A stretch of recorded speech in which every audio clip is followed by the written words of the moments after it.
मातृशक्ति की उपमा किस रूप में की है? मैं पांडे जी आपके सामने इसलिए कह रहा हूं, आप एक श्रेष्ठ कुल में पैदा हुए हैं, ब्राह्मण हैं, वयोवृद्ध हैं।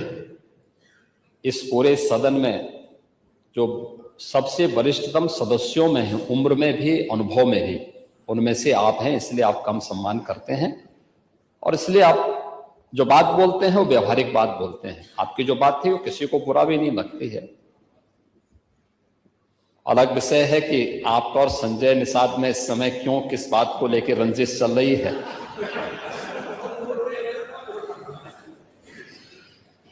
तो लगता है कि आपकी पोखरी का भी ठेका करके आ गए लगता है।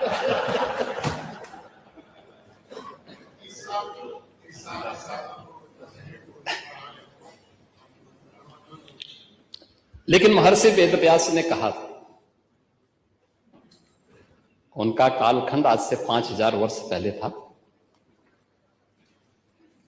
और सचमुच जब 5000 वर्ष पहले की हम बात कर रहे हैं, यानी तब भारत में दुनिया की एक विकसित सभ्यता थी। यानी आज की दुनिया जब सभ्यता की बात कर रही है और जब आज की दुनिया सभ्यता की बात कर रही थी, तब भारत दुनिया को दिशा दिखा रहा था, राह दिखा रहा था। और 5000 वर्ष पहले महर्षि वेदव्यास ने कहा था कि नास्ति मातृ समा छाया, नास्ति मातृ समा गति, नास्ति मातृ समम त्राण, नास्ति मातृ समा प्रिया। यानी मां के समान कोई छाया नहीं, मां के समान कोई सहारा नहीं, मां के समान कोई रक्षक नहीं और मां के समान कोई प्रिय भी नहीं। हमारे भारत के सनातन धर्म की परंपरा में मां की उम्र के या अपने से बड़ी उम्र की हर महिला को मातृ के समान सम्मान देने का विधान है।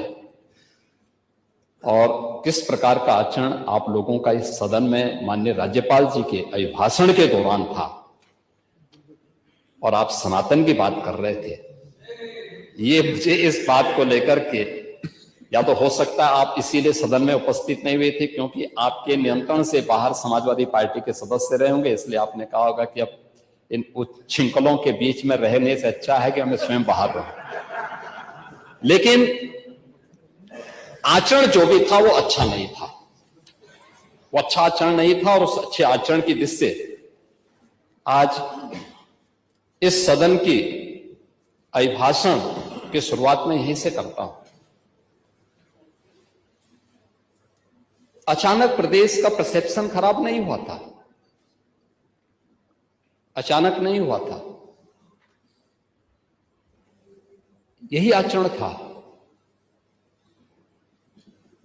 जिस आचरण से बिटिया घबराती थी और व्यापारिक कारोबार समेटता था।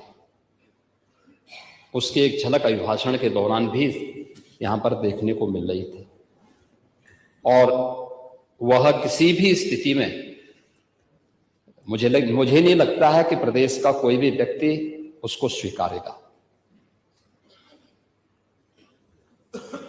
आपकी बात व्यवहारिक थी और आप व्यावहारिक बात बोलने का प्रयास भी करते हैं। अलग विषय है कि आपके हाथ बंधे हुए, लेकिन आपकी बातों को सुनकर के मुझे ये चीजें लग रही थी। मैं आपकी सभी बातों का जवाब भी दूंगा।